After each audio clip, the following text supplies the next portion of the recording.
All right, ladies and gents, welcome to the wrap up. This is the wrap up video of the 8-day trip to Los Cabos.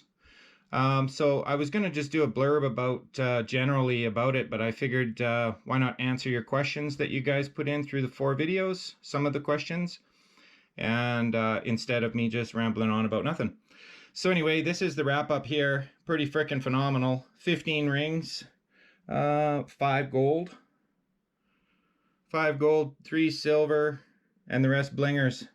Pretty awesome. And that's this. So this is about I don't know. The average hunt was 2.5 hours because it was just so freaking humid there that that's all I had in me. And so that's the tricky part about hunting there is the heat and humidity. And granted, I was there at the most humid time of year. That's the rainy season, so yeah, it was much more. Even a lot of the Mexican staff was saying, yeah, it's really humid even for here. So anyway, there's always something you got to get past to get to the treasure. So in this case, it was the sweat. So anyway, yeah. So I will get on to the questions, and then so what I'm going to do in this video is I will do the questions, then we'll do the pupper picker, and give away some gold. And then I'll just do a slideshow of the close-ups of the jewelry at the end of the video, and just let you watch that without a bunch of rambling. So anyway, let's get on to the questions. All right, question number 1, and I just chose these because these were kind of some of the questions I had before I went. So traveling with the detector. Okay, that's a bit of a long story. So when I booked the trip, they said I could bring a metal detector, and then so to double check a week or two before we left, I actually took the box from my Equinox to the airport and said, "Are you going to let me put this on the plane?" And at first he said no. He said, if you can't remove the battery, and I do not recommend taking the battery out of your Nox unless you absolutely have to.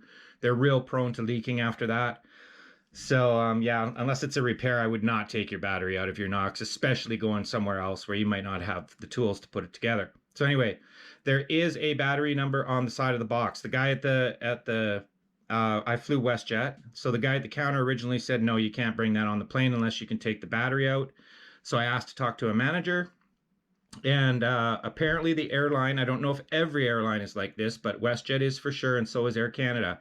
They have a list of battery numbers that you are allowed to fly with. And the Equinox has the battery number right on the side of the box. So as soon as I showed him that, he said, yep, you're good. And I said, where do I put it? He said, do not take it carry on because of the shape of it. It's a really weird shape, and it's going to ask, people are going to ask some questions. Don't recommend bringing it on the plane. So I put it in checked bags, and security did question me on the way there about it. I had to go to a special security line. And so anyway, they approved it. Now I would not do, I don't know if all detectors have that battery number on the box, but the Nox does for sure. And yeah, so then to pack it in my suitcase, I took it all apart. I put it in the Equinox box, packed all my socks and clothes and everything around it. So nothing got jarred. And yeah, closed up the box and then put my scoop right in beside it, all taken apart. And you also want to be careful, preferably get a direct flight if you can, because usually when baggage gets lost, it's when it's getting transferred to a second airplane. We did not have a direct flight, but luckily everything made it fine. And I did not get any questions on the way back in Mexico. So no problems getting everything home. So that's question number 1, traveling with the detector. Question number 2, what are the laws like there, or how do people respond to metal detecting? As far as I know, there's no law against it. I did read a couple of posts on YouTube and Facebook of somebody else that had detected in Cabo with no problems. So yeah, and I saw the police on the beach. Nobody had a problem. The day I went out in the storm, not realizing the beach was closed, there was a guy yelling at me. He was pretty drunk, but I don't know what he was saying. It was a cross between drunkenese and Spanish, so I just, whatever. Not the first drunk guy I've seen on the beach, but yeah, nobody had any problems with it. It's their whole lives revolve around tourism, right? Like that's how they make their money. And so I've been to this resort before, actually, a long time ago, and since then they got hit with a massive hurricane that destroyed a lot of the town and the resorts. Even they got smoked in this hurricane, so they're just recovering from that.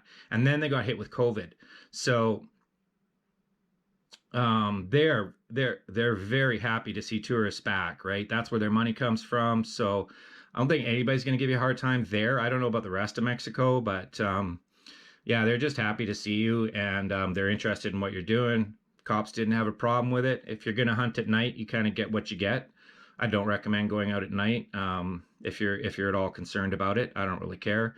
I do not. I tend to not use my headphones if I'm hunting at night, just so you can hear what's going on around you. So that is question number 2. So far, no problems in Cabo metal detecting. All right, question number 3 is a pretty good question. Did you pay for your trip with the fines? I would have to say no. It depends how you sell these fines, I guess. Straight up scrap value, no. There's 24 grams of gold between those and the necklace. That's not enough to pay for it, because you'd get scrap price, and then you have to pay 20% to the buyer for the scrap. So in scrap, no, it wouldn't. But if you sold things individually, like this ring, you'd have to be a complete savage to scrap that ring. So maybe you get 200, 250 for it on eBay. If you went that route, then yes, you could probably pay for the trip. I don't know what somebody would pay for the skulls, but I'm assuming it's a fair amount. So yeah, in that case, I guess it would pay. But yeah, straight up gold value definitely didn't pay for the trip. All right, next question. Very good question. Is a lot of people said it looked like it had never been hunted there. I know it's been hunted there because like I said, I read some posts of people who had hunted there. Does it get it hit regularly? No, heck no. There's just way too much trash and jewelry, to be honest with you. I mean, that's crazy for 5 short hunts to get that many rings. There's no way I would do that in Canada where I live. It'd take me 2 months to find probably that much gold. Maybe 3 months, who knows? So yeah, it's a land of opportunity for sure, but it definitely has been hunted. And Lover's Beach, I think I only dug 12 targets on Lover's Beach, most coins. Then we got the skull rings and a couple other little things, the sunglasses. Lover's Beach feels like it's been hunted pretty heavy. There was not very many targets there. I don't know, maybe just people don't bring a lot of stuff out there. It's not really a place you bring beer bottles and beer cans, so I don't know, but it was pretty damn clean, I'll say that. But the rest of that section in Cabo where I was there, from the port to the hotel, has not been hit very well for sure.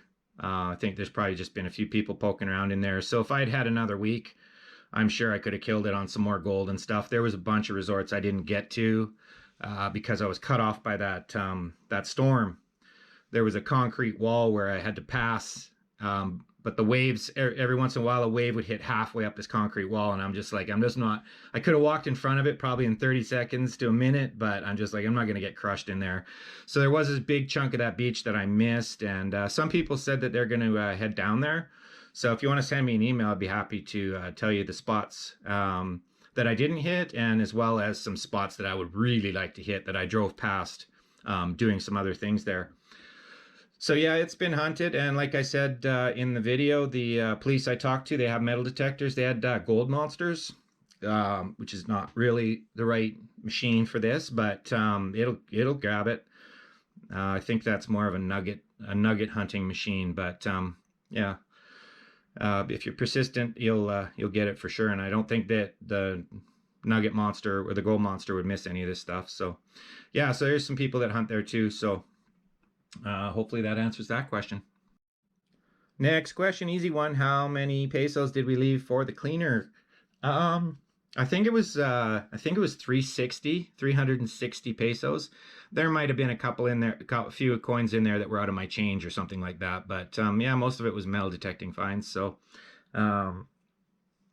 they don't make a lot of money there. So I think it's important to tip when you can. It's all inclusive there, so you don't technically have to tip anything, but I think it helps them out. And and in turn, it makes people want to work there. So yeah, so it just gets better if you can afford to give them a few tips. Next question, also a good question, is did I water hunt while I was down there? I did not actually. Just to explain the swimming thing a little better, I think I kind of explained it in the videos, but for the majority of the time down there, at the end that I was at, you can't swim in the ocean, and I realized stuff is going to get sucked out, but I guess it's not an ocean; it's the Sea of Cortez. But yeah, further down there was, but every time I went in the water, the waves were wreaking havoc with me. It was hard to swing, and the sand was super soft. Like you'd sink in past your ankles just stepping in it. So I think the targets, I think it was pretty sanded in, to be honest. I think it is most of the time. But yeah, I just figured I had better chances on the shore than I did in the water. I didn't find any targets in the water. I didn't put a ton of time into it, but I didn't find one target. No trash either. So yeah, I kind of gave up on that. All right, last question. A few people asked about the tsunami warning that we were in there. That was when Mexico City had the earthquake there. I've been back in Canada for a while, by the way. I've been saving these videos for, I don't know, a few weeks here to release when it's too cold to hunt here. But yeah, so the tsunami was due to the earthquake in Mexico City. Mexico City had a bad earthquake while we were down there, so that creates a tsunami. So that's what they were worried about. But yeah, it never materialized. It would just end, and it happened to be at the same time as the storm. So the storm kicked up some massive waves, but yeah, no, luckily no tsunami. All right, on to let me just tell you. Ooh, Mud Bunny, come on, bro, you got one job to do. I'll just tell you a couple interesting things about the finds, and then we'll get on to giving away some gold. The skull ring, the center stone is a CZ, and this was told to me by a jeweler. All of the other stones around the outside, as well as all the stones on the wedding band, are diamonds. So just the big one is a CZ, and that's actually quite normal. A lot of people will sometimes do that, and then later on you could replace it with a diamond or whatever when you have the money. This is a freaking lunker. This is 10 grams, this 14K ring. It's huge. One of the bigger gold rings I've found, I think. And this one here is really cool with the, I don't think that is the stone I said it was. This is much darker blue. So I don't know if that's sapphire or what, but that is a super cool ring. And this one here is the silver. I'll point out this was the relic of the trip for sure. This thing was so black, and it took me forever to get it clean, soaking it. It did have something written in the middle there, but it's long gone. So anyway, super cool relic, and it is silver. So anyway, let's move on to the pupper picker, who is going to give away one of these rings that the Mud Bunny's holding here. Ladies or men's, your choice. And good luck to everybody in the draw. And yeah. All right, ladies and gents, this is our winner from video number 1. My camera was not running, but this is the name that came up, so we're going with it. Mark Thompson, Treasure Hunter. Awesome. Thanks so much for the comment, Mark, and you are in the pupper picker for video 1. We'll set up video 2. Okay, the finalist for video 2 is Get That Treasure. Congratulations, you are in the final draw. Okay, the finalist for video 3 is Steve Andermatt. Congratulations, Steve. Thanks for all the support for the channel. You've been a viewer for a very long time, and I appreciate it. So good luck in the pupper picker. And the finalist for video 4 is Mermaid Treasure Hunter. Awesome. Very good channel. Check her out on YouTube. Awesome treasure hunter. Congrats, Mermaid. Good luck to you in the pupper picker. All right, ladies and gents, here we go for the pupper picker. It's getting dark out here. Pupper's going to come out of that door. We got 4 dishes. We got Mark Thompson Treasure Hunter, also an awesome YouTube channel. Check that one out. We got Get That Treasure, second, Steve Andermatt, and of course Mermaid Treasure Hunter on YouTube. All right, everybody's got an equal size cookie. I'll get my snowball. Okay, whichever cookie he eats first is the winner. All right, oh, it's okay, we know who's there. That's Get That Treasure. They're all blown away. It's mayhem. Popper picker.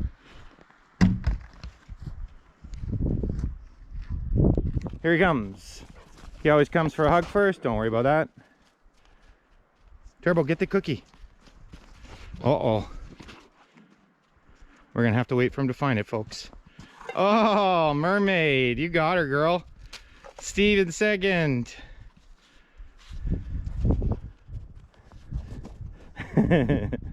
Mark in third.